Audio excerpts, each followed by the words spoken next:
Raphaël Daubé, bonjour. Bonjour. D'abord, merci de répondre à nos questions. Et je vais démarrer par la première qui est « Qui êtes-vous » ? Eh bien, donc, je m'appelle Raphaël Daubé, j'ai 43 ans, je suis chirurgien dentiste, installé depuis près de 20 ans à Martel. Et puis j'ai eu dans ma vie active aussi des engagements associatifs importants, notamment pour la rivière Dordogne, et puis plus tard des engagements citoyens et politiques, donc, qui m'ont conduit à devenir maire de Floirac, et également plus tard vice-président de la communauté de communes Caux Val d'Or, et aujourd'hui conseiller régional de la région Occitanie-Pyrénées-Méditerranée. Donc je suis radical de gauche, je suis adhérent au mouvement radical, ce qui veut dire que j'adhère à des valeurs humanistes et républicaines, et je suis donc à la tête d'une équipe qui est jeune, qui est dynamique, qui est très, très diverse dans ses profils, avec des médecins, des cadres d'entreprise, des enseignants, des agriculteurs, mais une équipe surtout qui est faite de gens optimistes, de tempérament optimiste. J'ai veillé à ce que mes candidats colistiers soient des optimistes, parce que je crois qu'il faut avoir foi en l'avenir quand on s'engage en politique. Et quand on veut essayer de mener des actions municipales, il faut aller de l'avant. Donc ce sont des optimistes, et c'est une équipe qui est très soudée, très solidaire, travailleuse. En tout cas, aujourd'hui, j'en ai reçu la preuve, moi, dans cette campagne. Et donc je suis très fier, très honoré d'être à la tête de cette liste pour Martel. Que pensez-vous du tissu économique actuel de Martel ? Je crois qu'il a besoin d'être soutenu particulièrement au niveau de la Solève. Je prends l'exemple de la Solève. Il faut absolument qu'on arrive à aménager une zone d'activité qui soit contemporaine, qui soit un aménagement de qualité autour de la Solève, pour pas qu'elle reste toute seule au milieu de la pampa. Et aujourd'hui, les entreprises ont besoin de travailler en écosystème. Donc il faut qu'on puisse faire cet aménagement. C'est Caux Val d'Or qui s'en occupera, mais ça fait longtemps qu'on l'attend. Et il faut qu'il arrive. Ce sera un aménagement de qualité, parce qu'il faut qu'il soit à la fois valorisant pour Martel et valorisable pour les entreprises qui viendront s'y installer. Je pense ensuite qu'il faut qu'on ait une politique foncière pour le petit commerce. Et ça, je parle de Martel et de son centre-bourg. Il faut qu'on puisse maintenir des petits commerces à l'année. Donc il faut pour ça qu'on ait une politique foncière. Encore cette semaine, j'ai des jeunes qui m'ont téléphoné, qui veulent monter un magasin d'électroménager, mais qui ne trouvent pas de local. Donc il faut qu'on puisse les aider, faire les intermédiaires entre les propriétaires et les porteurs de projets pour les aider. Il faut, en ce qui concerne le tourisme et l'économie touristique, il faut qu'on relance notre offre d'hébergement touristique. Parce qu'on a un parc d'hébergement qui est vieillissant, des hôtels qui ont besoin de s'étoffer et de refaire souvent des investissements. Et donc il faut qu'on soutienne et qu'on essaye de développer notre parc d'hébergement touristique. Ensuite, il y a la question des filières agricoles qui doivent être aussi accompagnées, parce qu'on a une agriculture à Martel qui connaît les difficultés de toute l'agriculture française et la mutation qu'elle doit mettre en œuvre, mais il faut qu'on soit les pouvoirs publics à leur côté pour essayer de les aider autant que possible. Et puis enfin, on a bien sûr toujours, en ce qui concerne la politique touristique, le petit train touristique qui a aussi des projets de développement importants, qui apporte une manne de touristes et puis une manne financière importante à Martel. Il faut qu'on les soutienne aussi dans leurs projets.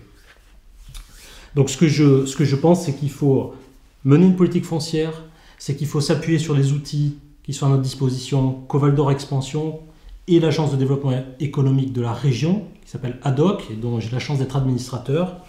Et puis il faut qu'on ait une vraie réflexion sur les filières et sur les écosystèmes d'entreprise. Martel est très bien situé, on a une carte à jouer, on n'est pas loin du double échangeur de Souillac, on n'est pas loin de la mécanique Vallée, on n'est pas loin du bassin de Brive. Jouons cette carte sur l'économie. Alors, le mandat sortant a mis l'accent sur la diminution de la dette. Est-ce que vous irez dans le même sens, et si oui, comment ménagerez-vous cette politique avec un investissement d'avenir, tant au niveau politique que financier ? Oui, je pense qu'il faut continuer le désendettement de la commune. C'est indispensable et nécessaire. Il faut le faire éventuellement en regardant les possibilités de renégociation des emprunts d'ailleurs. Il faut aussi qu'on lance une étude de gestion patrimoniale pour valoriser les actifs et les immobilisations de la commune. Il faut qu'on le regarde de près.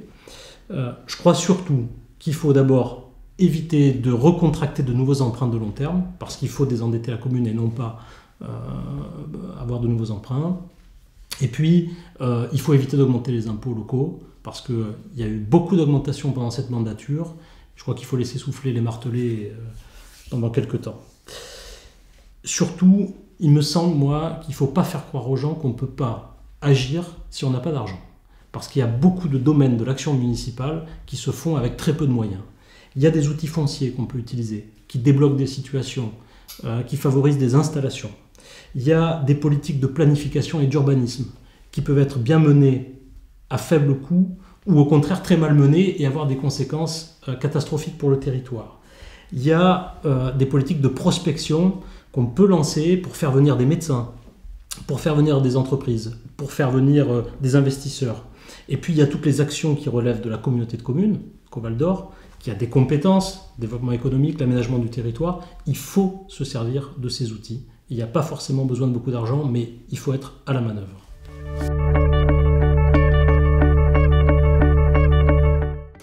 Raphaël, pour vous, quels sont les enjeux sociétaux pour Martel et comment comptez-vous les aborder? Il y a le défi démographique, le vieillissement de la population. Il y a plus de gens qui décèdent que d'enfants qui naissent. Et donc ça veut dire qu'il va falloir accueillir de la population nouvelle si on veut essayer de maintenir notre niveau démographique comme il se doit et donc nos services publics. Ça, c'est le premier défi. Et puis le deuxième défi, je crois, c'est le défi qui touche toutes les zones rurales de France. C'est le défi de la résistance à la métropolisation. On n'est pas loin de l'agglomération de Brive. Elle grandit, elle s'étale. On est dans son orbite. Cette croissance de la ville se fait souvent au détriment des territoires qui sont autour, parce que c'est elle qui capte les équipements, c'est elle qui capte les services, les médecins, les commerces, etc. Et donc, il faut qu'on trouve le moyen de résister à cette métropolisation si on veut conserver une vie authentique à Martel. Donc ça, je crois que c'est un enjeu très fort. Et puis à Martel, il me semble qu'on est à un tournant de notre histoire. On a une vocation touristique qui ne cesse de s'affirmer d'année en année, un succès touristique qui est formidable, mais dont on sait qu'il peut être aussi une menace si jamais nous devions devenir une station touristique ultra saisonnière qui serait complètement éteinte l'hiver. Donc, entre la métropolisation d'un côté, le défi démographique de l'autre et les enjeux du tout-tourisme, il faut qu'on trouve une voie pour que Martel montre que la ruralité, le monde rural, peut avoir une vie autonome, une vie riche et être une ville habitée à l'année avec une proposition à faire d'une autre qualité de vie, d'un monde qui soit connecté, qui ne soit pas coupé du reste du territoire. Et donc, pour moi, l'enjeu de société, il est là. Comment allez-vous saisir la problématique ou les problématiques des Martelaises et des Martelais sur les thèmes sociaux, économiques et environnementaux, par exemple? Je compte faire exactement comme j'ai fait pendant la campagne. Je crois que j'ai démontré ma capacité à les écouter. On a fait 4 réunions d'échange. On a appelé ça les rencontres martelaises. Elles ont été un succès. Il y a eu beaucoup de monde à chaque fois. Elles ont été très enrichissantes pour nous, même s'il y a un gros travail pour analyser ce qui se dit et finalement digérer les échanges que l'on a avec les gens. Mais je continuerai comme ça, je l'avais fait aussi dans mes autres mandats, j'ai toujours été à l'écoute des gens et je crois qu'on mène des politiques en discutant avec les habitants et il n'y a pas d'autre moyen de fonctionner, donc je continuerai comme ça. Comme dans beaucoup de communes de France, la population ne va pas en rajeunissant. Comment comptez-vous inverser cette tendance à Martel? On a une chance à Martel par rapport à d'autres secteurs du territoire de la vallée de la Dordogne, c'est qu'on a une capacité à attirer des populations nouvelles. Il y a un solde migratoire qui lui est positif, donc des gens qui ont envie de venir s'installer à Martel. Il faut jouer là-dessus, il faut qu'on développe une politique de l'habitat. C'est très important parce qu'on a besoin de logements locatifs. Et des gens qui viennent s'installer, ils n'ont pas forcément les moyens ou l'envie d'acheter tout de suite un logement. Donc il faut qu'ils puissent avoir une capacité à trouver un logement rapidement et facilement à moindre coût. Donc il faut mener cette politique de l'habitat. Et puis il faut qu'on conserve nos structures, nos infrastructures publiques, la crèche, les écoles, le collège. Il faut les conforter, parce que si on perd ces infrastructures, alors on est sûr qu'on n'attirera plus de population. Et il faut qu'on ait aussi des médecins, bien sûr, parce que vous n'allez pas vous installer dans un endroit où il n'y a pas de médecins. Donc il faut qu'on ait cette réflexion, et c'est pour ça que je défends ce rôle de centralité de Martel, et que je dis il faut absolument asseoir asseoir nos équipements et nos services. Lors d'un précédent reportage que nous avions fait sur la cuisine de l'EHPAD, on a pu essayer de comprendre la problématique. Quelle est votre position à ce sujet ? La cuisine de l'EHPAD, ça fait partie de ces équipements dont je dis qu'ils sont nécessaires à Martel. Donc ça veut dire qu'il faut défendre ce dossier, il faut le reprendre calmement, dès après l'élection, essayer de voir les autorités de tutelle, essayer de voir ce qui peut les agréer dans le projet, ce qui ne leur convient pas et ce qu'on peut éventuellement modifier. Mais il faut relancer cette discussion pour obtenir de construire une cuisine à l'EHPAD à Martel. Moi, a priori, je me range derrière la position des conseillers départementaux qui a été donnée aujourd'hui, à savoir une cuisine mutualisée et pourquoi pas l'idée d'adosser en effet une légumerie derrière, c'est-à-dire construire un outil pour développer demain des circuits locaux. Mais je crois qu'il faut surtout, dans les discussions qu'on aura avec le département, il faut qu'on ait une vision beaucoup plus large et qu'on mène un projet alimentaire pour Martel. Et qu'on essaye de défendre un projet alimentaire pour Martel. Ça sera le moyen de les convaincre que l'outil cuisine est un bon outil pour faire un investissement à Martel.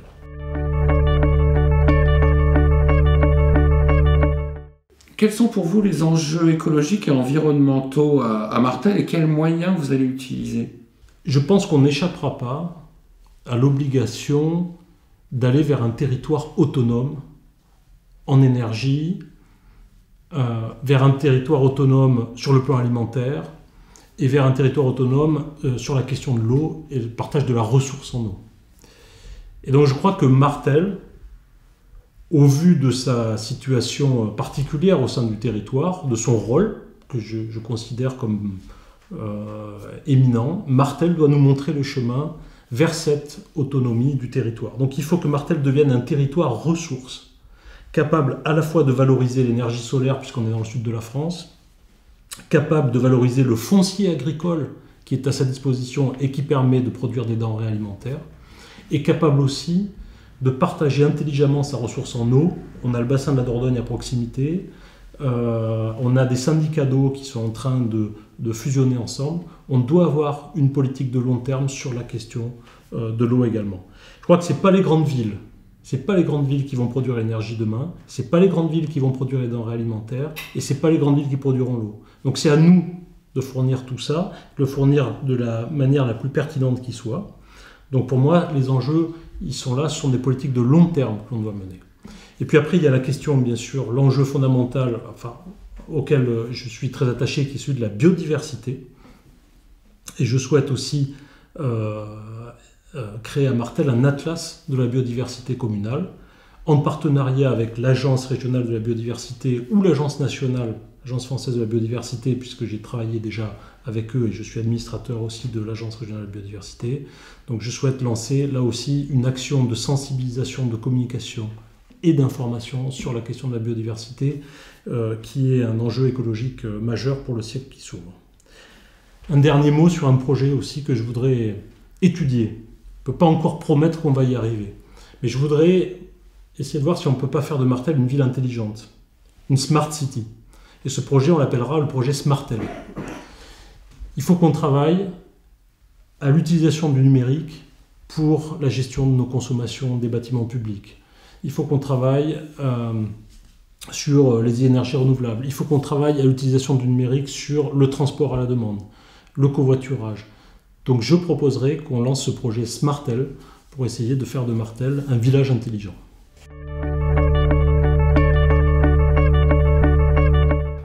Martel dispose aujourd'hui de plus de 70 associations, ce qui traduit quand même une volonté des citoyens de participer aux enjeux sociétaux et culturels à Martel. Pour vous, quel projet mettrez-vous en œuvre pour accompagner ces initiatives ? On va continuer, bien entendu, le soutien permanent aux associations, à travers des subventions de fonctionnement, à travers la mise à disposition des salles. Je veux surtout absolument qu'on arrive à faire dans ce mandat, si ce n'est pas au début, ça sera à la fin, mais je voudrais qu'on arrive à faire dans ce mandat une vraie maison des associations, qui leur permettra d'avoir des salles à disposition pour se réunir, pour stocker du matériel, pour organiser des ateliers, et puis adosser dans cette maison des associations une vraie grande salle polyvalente pour pouvoir là aussi faire des manifestations, tenir des manifestations. Donc c'est vraiment, ça sera un des projets phares du mandat. Très bien, alors notre ville possède un grand patrimoine historique bâti et non bâti. Quelle est votre politique à ce sujet ? Je compte mener, comme je l'ai fait d'ailleurs à Florac, une politique de réhabilitation et de valorisation systématique. C'est-à-dire, je pense que le patrimoine est une ressource. Je parlais de faire de Martel un territoire de ressources. Le patrimoine est une ressource pour Martel, une ressource essentielle. Et donc, il faut s'appuyer dessus pour valoriser notre commune. Donc, réhabiliter le patrimoine, je pense au presbytère presque troglodyte de Gluges, qui est malheureusement en train de s'effondrer. Il faut restaurer. Je pense au lavoir. Je pense à la valorisation de la Tournemire, qu'on a visité il n'y a pas très longtemps. Il faut qu'on ait une politique de réhabilitation et de valorisation du patrimoine. Ça ne coûte pas forcément très cher, parce que le patrimoine, c'est très bien subventionné. Je sais de quoi je parle. Il y a beaucoup d'aides publiques. Il y a la Fondation du patrimoine. Donc il y a des moyens vraiment de faire des travaux à moindre coût. Et puis ensuite, j'ai un autre projet, bien sûr, c'est que je veux étudier la possibilité de faire un SPR, ce qu'on appelle un site patrimonial remarquable à Martel, qui viendra en complément du PLU, qui concernera l'ensemble de la commune et qui permettra de mieux protéger le patrimoine, de bonifier les subventions. On a besoin d'argent, c'est un moyen d'avoir des subventions beaucoup plus importantes quand on est en SPR que quand on n'y est pas. Et puis, ça permettra aussi d'attirer des investisseurs. Vous savez que ça permet, le SPR, de profiter davantage quand on intervient en faveur de la restauration du patrimoine, même pour un particulier. Donc je veux essayer de monter ce site patrimonial remarquable.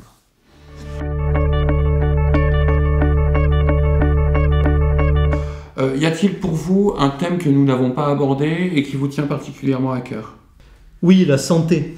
La santé parce que c'est mon métier, parce que c'est une préoccupation majeure des habitants, parce qu'on a la chance d'avoir un très joli pôle de santé avec des cabinets, une maison de santé qui est en train de se faire.